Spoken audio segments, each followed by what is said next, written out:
Hello everyone, welcome back to my channel 7 Speed Manipur. Ngasi akhoi Imphal car zone gi gari update khara pijarake myam yebinase hujik laiba stock sing gi hanagi khara sum yauri ado yam yengbinase kari gari no habdo ado kana go machine house akhoi gi nauna thenaba yaurgadi subscribe like and share tausan view ko id gari ga mari lainaba content sing puraga lakuda miss soidana ba ado kana go machine house akhoi gari yon bining ba lairaga su sedam bijariba contact number sem contact tausan biro ado tana bibe yagani adagi location ju tang share taujarake ko location je sida khoi opposite dum majo hapsu leire ko aduga khoi gi somna khanda singmerong dani ko singmerong khoi gi bisal do adugi somda makarom kitang chalaga dum leirabani ko somda smaina sigi eastern pharma ga dum thangnar leirabani smaina eastern pharma ga dum thangnar leirabani ko thana ado myam yengminarasi ko ma'am video से सिदगी हाने ता हौजरागे को अदो कनागो machine housing अखोई गाड़ी दे अखोई की याम link condition याम link बा हन बा लाइबसु अखोई पामु गुम तौबा अदगी अखोई की सेकेंड हैंड दसु अखोई याम लिंक बा पाम मशीन हाउसिंग लैदाइने हन बगा सब मानबा अदुगी गाड़ी दु ओइदोइनि को अदो हाइबा गाड़ी से अखोई की ग्रांड i10 न्यूस की स्पोर्ट वेरिएंट ओइदोइनि को अदो लोई से एलॉय लाखनी को लाखुजो अदे माय प्रॉब्लम के लोई यावरे को दे कोई मणिपुर नंबर हम लाखनी साइमिंग लोई ओलगा दम पिरकनी इंश्योरेंस लोई वैलिड लोई लाखनी को अदो समाइना गाड़ी दा कोई की अंगौबदा को याम फजबा हाइतारे चेट लावरिबा काइमता दम सेमना दबी यूज ता तम कोई ना दम सेमना दबी थौनाबा पामिसिन हाउसिंग की दमकता हाइतारे लेजरे मनिंगी लुक्स को साफिन एंटीना का यावजरदना याम मोंग तारे हाइतारे अदो सिगी अखोगी मागी इंटीरियर सु हैपेट येंगने से दोई प्राइस तो कोन हाइजरके को यामना लिंगी को मनुंगा जे येंबिरो दम पुरा आनबा चा मानरी हाइतारे यो चेट लावरे हनुमान नम्मी हाइतारे काखत कदबा कोई पामुई गाड़ी से स्टीयरिंग माउंटेन कंट्रोल ओरानी को इंफोटेनमेंट टच स्क्रीन लो यावरानी मागी इंटीरियर से yung design ji ko yam mong tare hai tare ado sigi kilometer ju mai sidum bijare ko asi sile je to kilometer 18000 mukhi sang da thau da ngai ba gari ni ko adagi muk seat ki height ki adjustment yaw jare ko ai ni yam pam jaba magi feature ai si adum seat height adjustment yaw jaga di khoi gi any khoi gi height ki su leba khoi gi gari driver sing de su yam ngai ba keno ni ko sigi feature je ado si yam pai ado sigi price so ai haijara ga myam ko adum slightly negotiate lawbugi yabi khudong sap sum lakani ko ada magi price e my model 2023 gi oidoi ni ko ada 5.50 smai lakani ko 5,50,000 smai lakani am kai jara ke 5,50,000 smai lakani ko aduga mathang da mung lakadoi se okay aduga mathang gi sina mokoi Maruti garage ki ni ko yamna fajaba yam stylish oiba aduma makal gi SUV ni ko MG ko smaina project the headline lakani koi ge variant na koi ZS oidini ko ado maji koi ge on road ta around koi 16-17 try gi sang da laib ni ko ado loi lakani ko ado magi keno se model set 24 oidini ko ado kilometer su yam thawdri si ju ko aduga si sina mo koi koi ge manual pump da bisin housing gi higher ga di koi ge automatic pump bisin housing hai tare ko moi da makta yam khudong sare sidum paisan bioba dum jagani kilometer su 19,000 tang thau tang ai aduga mai price demand jina 9,20,000 smai lakani ko 9,20,000 smai lak maning isu hapetang charakhi ko yeng si ko sinam mai maning gi dune smai lakani ko ZS lai le ko adagi re akoi keno se di forward user re wiper user safin antenna su yaure ko ado hapet ai interior su hapet manung thong gi hang thoga yengmine si ko because sensor su yaure bo ko ado yengbiro yamna noriba gari hai tare ko silai loi power windows maina loi u phangani seat height adjustment yaure armrest yausare and infotainment yausare aduga magi decat shape steering mounted control ko automatic ni smaina pedal ani smaina u phangani ko yamna khoi gi thongna daba ahan ba pam be sin housing hai tare second hand ahan ba pam be sin housing da mukta di haiba gari se dum consider to bo yare ko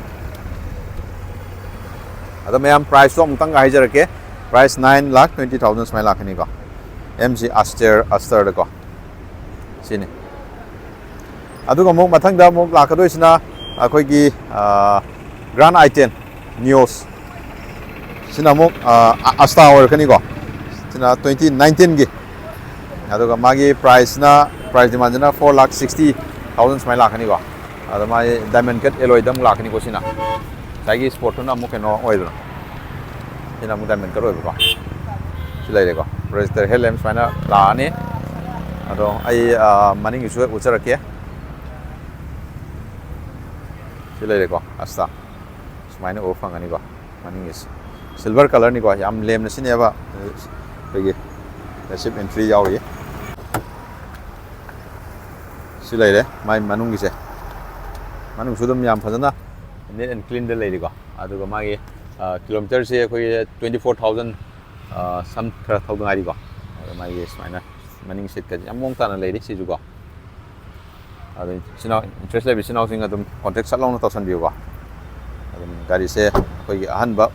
second hand or ju koi gi yam na ling ba condition pam pe sinau jing na ko di yam khudung sar ba ken oi do ni ko sina mai tire condition ni ko air condition du smile lakh ni ko okay price tong tang ga remind tau jar ke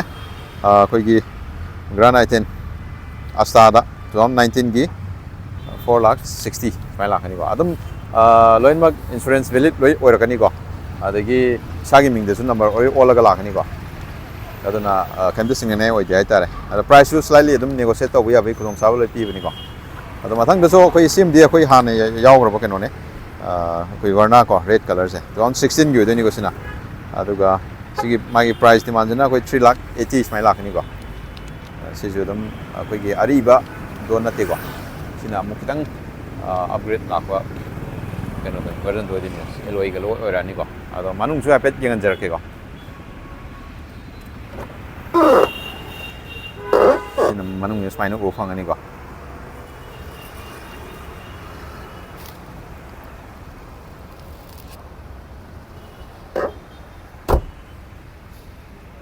sina magi maning gini ko SX so ni ko mai variant jina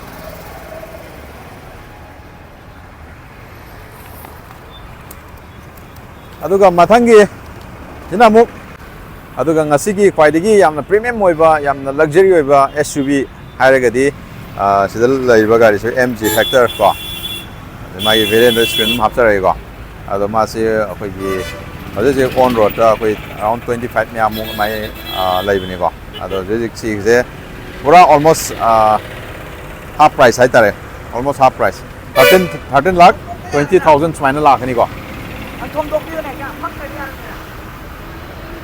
13 lakh 20,000 smile lakh ni ko ado kilometer se 36,000 muki sang thawre ko yeng biro magi alloy smile lakh ni am sa on marang kan am pang ko adagi magi look se dum smile o ni ko front look se yam marang kai ni ko adu dual tone color or kani ko maina adu maning isu ay pet usara ke ko maning isu na smile ura ni ko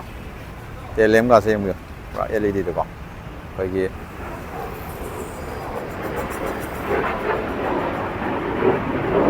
jet ma pai wo hodre pai jet to pa da pai ado interior se ape dum chara ke ko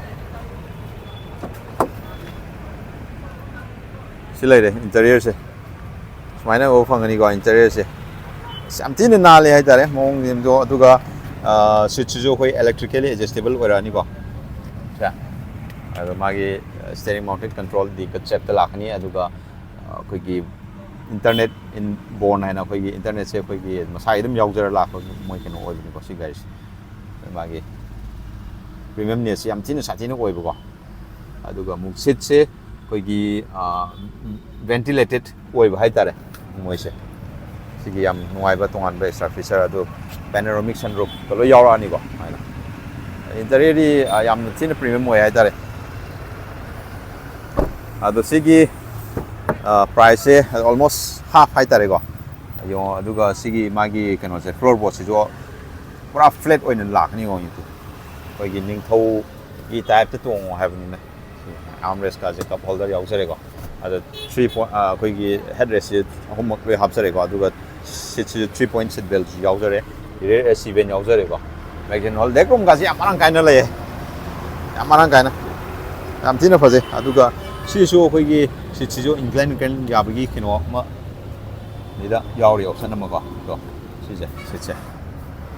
si am pai long journey da yam noi ba num ma khali oi doi ni ko anu si lay re mathang gi amuk la ka doi sina aduga si Thar jina akhoi gi Mahindra showroom dagi ni ko first owner ne aduga 2023 gi ju oi ba ko adu price na 10 lakh 80 smai lakh ani ko ado sina 4x2 oi ba diesel su arakani manung si am na le maning ga de khoi cherang ga khok tri bini ko adum contact tausan biro ma'am aduga somda khoi gi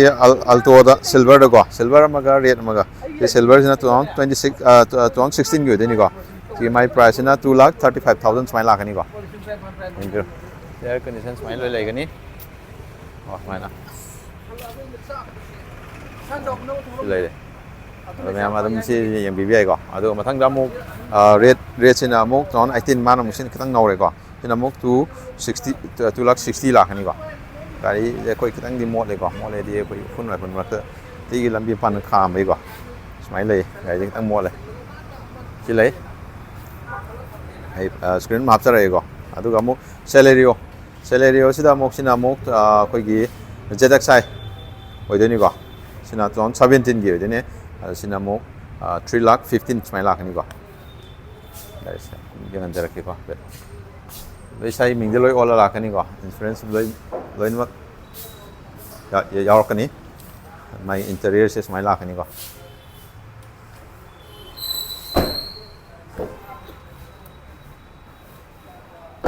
smai lakh ni ko rear wiper ga su lo yaure ko si se khoi gi 3,15,000 smai lakh ni ko si sina khoi gi ke no ni 2019 gi de ni ko ZXi sina mu 340 oi ko high price ani sida option je khan ge su ani se dum option ani se lai re ko aduga Swift su option ani lai ni ado amadi sida yaudre ko sina 2022 gi ni 545 lakh ni ko smaina yam condition yam ling ni ba adu ma khal gi Swift hai tar gi di sidum je BBI sinau sing ko ado maning su pe ulak ki ko spoiler ga lo si mamang su hapsa gram ni ko mi BBI ni aduga mu aduga khoi mathang lai se sina mo khoi gi Creta da ngau se bisinau sing gi damak ta Creta am pujre Creta se khoi gi anniversary edition gi ni ko masa gi ni ko se khoi to company gi khoi ken on sticker ni ko sa eno na te ko yam phaja ni ko alloy design is my like projector headlamp smile lakh ni ko adu ma se model sina 2016 gi oi ni ko adu price sina 570 smile lakh ni ko yam adum himbiro sisu Yamna Faba option namani hai tare sum SUV lover sing gidamak ta Creta pa mi sinau sing damak ta sima thong ji hang ba yadre ko kona yeng si aduga mathang amung la ka doi sina khoi gi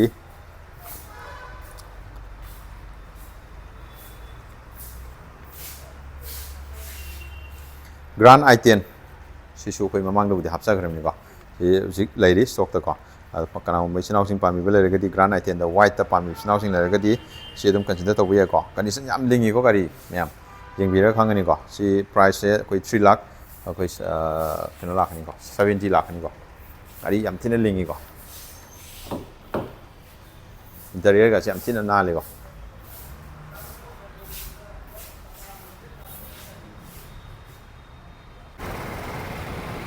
kana mai sinau sing i20 light ta pami bele ga di amalai koi red color da 2017 gi oi ni ado asa option ni ko to model ni ado my price na 3,70,000 smai lakh ni ko ini ga su yaute alloy loi or ka ni ko adu ga aroi bada khoi gi Swift ama lai re ko Swift se 2016 last side re ko 17 hai du ni ado kari se khoi gi yam kanna khoi scratch nu leidna dum ba thoidang na o phang de ko koi ba se pe tung usar ke ko si lai re ado magi price se my variant VXi oi du ni ado magi price na khoi gi 3,40,000 sumai lakani ko adum mamandi khara slightly dum negotiate tawu yabagi option khudong chaba dum laigani ko adum manung interest su hapet jeng anjar ke ko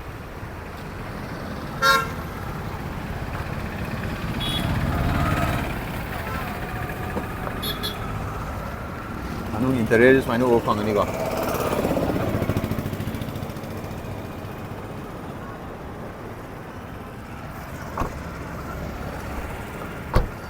ado kana mo sinaw sing interest le biyaw ga dum pizza riba contact number is contact option biro ko ado ngasi gidi video se swai sum le salage apa magari dum yaw ga di pizza riba contact number is dum contact sa option biro ko pangau da busum yaw e wo ado na yam ngam da ba yaw na bu ngai te ba